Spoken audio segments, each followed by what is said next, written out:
I'm going to do this in English, as I was asked. We have some guests. Huh? Yes. We have some guests around, and we'll do it in English. So, JPO, our company, founded it probably 8 years ago, after years of being a consultant in London. When I moved back to Israel, realized that here you need to have infrastructure.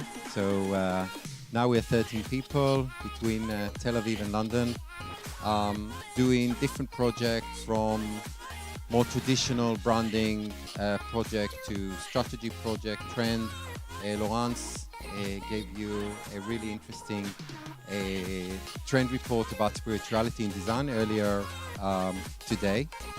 And then also international communication. So I studied design, but it was very obvious from the beginning of my career I wasn't interested in designing another chair. There was something about Gio Ponti 1957 Superleggera. There was something really perfect about it. It was beautiful, it was really strong, it was really comfortable, and it was industrially produced. So creating another chair wasn't something that I was interested back then. It was more about telling stories. And I'm talking about 15 years now, or almost 20. Advertising, communication, PR were in a very, very different place. They were very obvious. They were almost methodical. But today it seems that everything changed. So advertising is going through a huge change. Advertising, communication, everything we know is not true anymore. We can say that if an ad in a newspaper used to work, it doesn't. If going to a trade fair, having a very boring square booth would mean something, it doesn't. Today we need to deal with multiple screens, with multiple messages, and with overload of information. This is something that any kind of tradition or any kind of industry would feel hard to explore. So how do we stand out as a brand? We can talk about big brands, we can talk about small brands, we can talk about personal brands. You as interior designer, as architect, how do we do that? So brands, not only they need to connect on multi-level and multi-screens, they also need to be authentic, they need to be inspiring, they need to be direct. And also they need to work between the offline and the online. Online is not enough anymore. So how do you tell a big story? You know, this is a project from 15 years ago.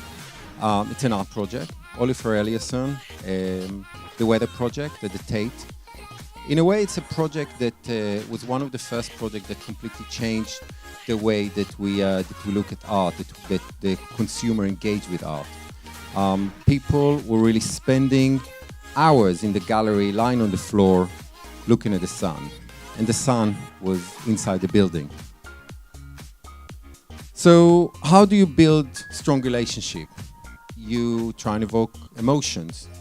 Emotions are probably the easiest way to connect. And I think that's what we need to be trying to do today. And how do you create something that is memorable? Because I think that if we create something memorable, people will share it. So it's about how the physical then go back to becoming digital. So I'll give you a few examples. Some of them is the work that we've done in the office, and some of them are a project that we selected and we felt that are interesting and relevant. So Cause is not a client. If anything, I'm a client. But they...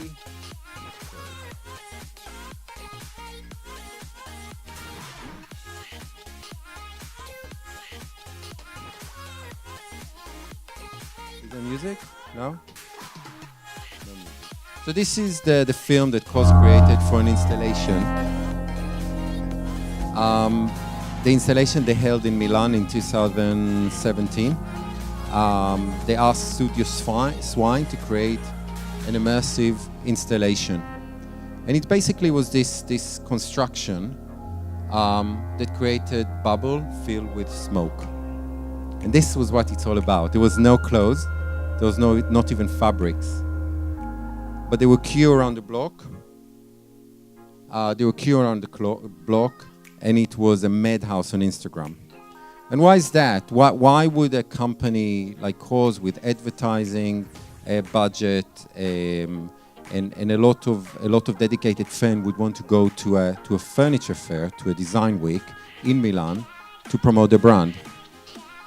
So we all know that Cause target people like us. They target architect, designers. That's the way they look on the social media. That's the way they shop. It's minimalist, it's brutalist, it's beautiful, and it's very much catered for this clientele. So by engaging with the client on a different level, not just in the fashion route, they get new kind of sensibility. So this is a really interesting quote from the head of women's wear at Cause. She talks about the idea how a piece of clothing would feel. So it's not just about how it looks, it's how, and this is something you get from Instagram, right? But also, how does it feel? How does the fabrics feel? How does it create a notion, create a smell? And I think that's you do with design. This is a light forest that created for Cause in 2015 by Fujimoto. And this is a different kind of forest created by an architect in 2015, using their raw material, their linen fabric, to create this maze in these rooms. They created almost like a meditative space for the brand. This year they created something completely different. They put this huge mirror structure in a very beautiful palazzo courtyard. What it gave you a different approach, a different point of view about building and about modernity, but also gave a lot of opportunities for people to see themselves in a different way, which is what we all want to do nowadays, right?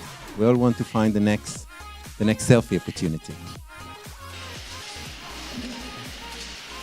I love this project because it takes something which is so basic. It's something you see in every science museum in the world, or every childhood museum, and now it's kind of presented in a new way. It's minimalist, it's kind of hardcore, it's design, and it's clever.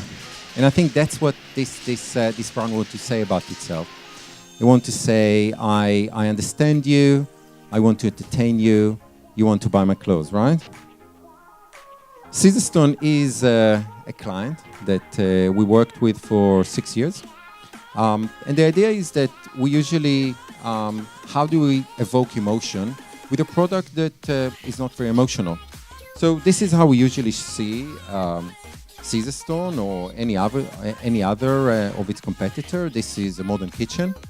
It's I guess quite beautiful, but it's quite heavy, and it's quite uninspiring. So what do you do when you go to see a designer in Tokyo? This is Okisato from Nendo, and ask him to create an installation that takes a bit of poetry and insert to the brand. He creates this project.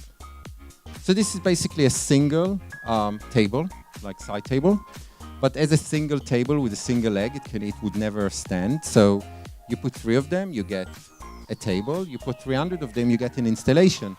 And then you take it to Milan and put it on a pebble courtyard, and you create something that people don't expect, but also something that shows the product quite well, because you can see 4 or 5 different colors. You see the texture. You can go closer. You can touch it. And you want to touch it because you weren't expecting to see it like that. In 2014, we decided we wanted to talk about the kitchen. And we all know that when you select your table, your countertop, it's usually the last thing you do in a kitchen. So you selected your cabinetry, you select your lighting, you select your appliances, and then at the end, you kind of decide what surface you want. What happens if you actually the starting point would have been the countertop? So you created this monolith, and this monolith is then the platform that you insert all the elements of the kitchen into it. So we created a 14-meter long kitchen. We had a lemon tree in the middle. And then we inserted all the elements of the kitchen into it. And we created an engagement. So we could host people, we could play, we could have fun. But we definitely spoke about the material in a completely different way. 2015, we said, okay, so what do we do now? How do we surprise people? I said, let's make a stone move. And we asked Philippe Malois, the designer, to create something that included movement, and he created this swing set. So why not create swings out of cedar stone? And we put it in the most elaborate room we could find. And there it is. It's 2015, the most Instagrammable, the beginning of Instagram in that sense. And it became the most Instagrammable installation in the whole of Milan. What's funny about it, that you see, this was the most Instagrammable installation in 2015. It got 31 likes. I don't think it would be very successful today, right? And then in 2016, I went back to my old boss. My first boss was Tom Dixon in 2003. We went back to him and we said, okay, Tom, what do we do now? And Tom thinks bigger and better. And he created 4 kitchens. Each kitchen inspired by an element. Each element had its own cooking equipment or own restaurant, basically, what allows us to create a whole different level of engagement with the product. So we had 4 elements. So we had a fire kitchen, we had an earth kitchen, we had a water kitchen, and then what did I say? Air kitchen, right? So we had the burnt cheesecakes, and we had a charcoal sugar, and all these wonderful and weird things that we serve to people and created traction. And then 2017, we worked with another designer, with Jaime Hayon, who actually had a retrospective exhibition in Design Museum Holon here in Israel. And he created something completely different. He took the product. He talks about combination. He talks about how do you take an idea of glass and metal and cedar stone and create something which looks very precious, almost like an enlarged jewelry box. So we had lots of fun with those swings in the middle. And then this year, we created something completely different. We talked about the future with Sn Architecture, who are very, very serious architects from New York. And they took the idea of the kitchen island as a performance, as a stage, and created this amphitheater to kind of explore what's going to happen in the future. Just to give you an idea, if you had 10,000 visitors, actually we had more like 15,000 visitors. We had 100 articles all over the world, and we had a traction of 300 million people that engaged with the story all over the world. So it just gives you an idea of how a physical event in an Italian city can reach loads of people. Mini, another, it's not a JPO client yet. I hope it will at some point, but they're really great. Love them. So they're about expanding, this case study is about expanding the brand. So what does a brand that create cars wants to expand its brand to? So this car is about lots of things, but it's about small is beautiful, it's about low carbon footprint, it's about urbanism. So you take this brand and you create a living component, a fashion component, an urbanism component, sustainability component. You create a whole world around this notion of mini or mini living. And this project is about reimagining the city. So how do you create a low carbon footprint pavilion or urban cabin, as they called it, in different cities in the world, very much trying to explore the notion of sustainability, the notion of low carbon footprint, the notion of small spaces, but very much influenced by different countries. So this is the project in Beijing that was inspired by the hutan, the traditional Chinese house. Quite an interesting case study because the hutan was almost like a mini neighborhood. A little bit like if you go to Jerusalem, to the ultra-Orthodox cities, you know, the two Mea Shearim, you can see this kind of communal living and these small houses and communal areas that are created within. So this is the contemporary mini hutan, which very much stuck in the middle of a very modern area of Beijing, but then created this almost like urban oasis, you know, including outdoor area, a stackable, all the functions, materiality, storage, all the things that we all need to think about when we design, especially in the city, when space is scarce. And then in Los Angeles, the idea was to try and rethink the whole kind of LA West Coast living in a much smaller way. We all know that LA villas are pretty large and pretty extravagant, but the idea was to talk about the LA villa in a completely different scale.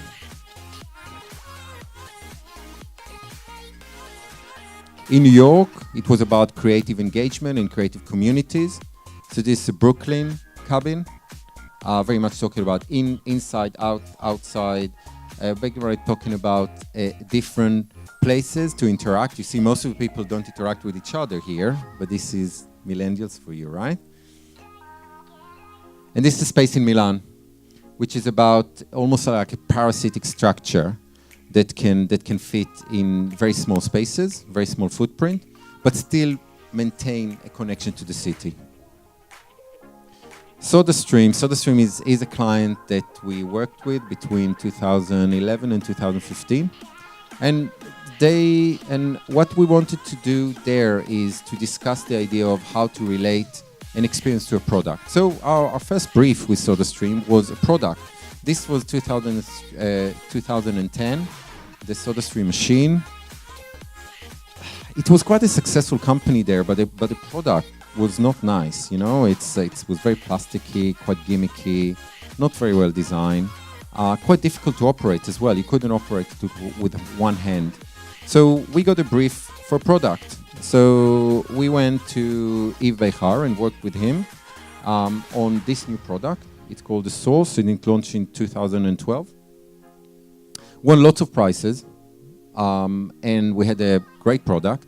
But then how do you expand this experience to the brand? So we decided if we want to talk about sustainability, if we want to talk about design, let's go to Milan Furniture Fair, develop this idea of sustainable bar, explain to people that when they use a SodaStream machine, they save the world from plastic bottles, and show it in a designed way, in a new way that wasn't that well known then. We also worked on a new branding. We changed the logo. And then we took this idea all over the world. We took to Tokyo, Stockholm, London, Paris, etc. Spreading the sustainable word and also showcasing the machine. So this became the most successful machine that SodaStream ever produced. A year later, we produced another machine, which was the little sister of Source. It was cheaper and a little bit more poppy. So we took it to Milan and created a factory, a SodaStream machine factory, when people actually can mix and match the colors of the machine and create their own machine. We gave away quite a lot of machines as well. In 2015, we talked about the future of SodaStream with a new machine they were launching that could carbonate any liquid. So we created this parasitic kind of alien that landed in the middle of the Versace old showroom. That's another client of ours that we work with this year. They call Surface. Surface magazine is a lifestyle, design, fashion, architecture magazine. It's been in existence in New York for 25 years. Had very interesting covers from Kanye West to Bjarke Ingel, Julian Schnabel, so extremely cultural. But they wanted to engage with the international design community, and they wanted to do a Milan project. They came to us especially for a Milan project. So how do you create a multi-sensory 360 degrees experience? You know, how do you do it for a magazine that's not only a magazine anymore? You know, it's a magazine, it's a website, it's a talent agency, it's a social media platform. How do you do that? So we said, let's keep it really simple. Let's try and connect to your DNA. And your DNA is an American brand. And what is more American than American Diner? And the American Diner, when we researched it a bit, we realized that it was quite important for the entire hospitality industry. The American Diner is the first place where they played live, not live music, in a restaurant. Usually it used to be only live music, you know, a jazz band or whatever. So the jukebox came into the diner. The first place that people could eat on a bar, in the first place when you had open kitchen. This is something that every restaurant in the world now is using. These are cues that are part of our international industry. So we said, let's connect to that and let's create our own diner in Milan. So we went to a great American architect, to David Rockwell, and to a branding agency called 2x4, which are amazing New York-based branding agency, and we created this installation, which was a fully working bar. We served breakfast, lunch, and dinner for 7 days. I think hosted 12,000 people for food. They actually paid for it as well, which was interesting. Lots of engagement, lots of food, amazing party. Everybody loved the party, and the party got us a lot of traction. We usually do our event in a Milan installation the first night, because then you've got time to spread the word. But nowadays, the word is spread in 30 minutes, right? So you don't necessarily need to do that. And we won a prize. This little weird thing is the prize for best engagement. And that's something we won together with Surface Magazine and David Rockwell.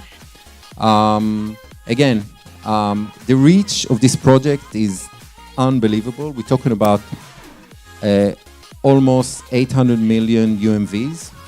We don't call them readers anymore. We call them UMVs, unique monthly visitors. So it's about one diner, 12,000 visitors, actually more than that, and then 800 million people that engage with this idea. So come and see us in Milan. Is as you can see, Milan is a big place for us, a big time for us. Come and see us in Milan.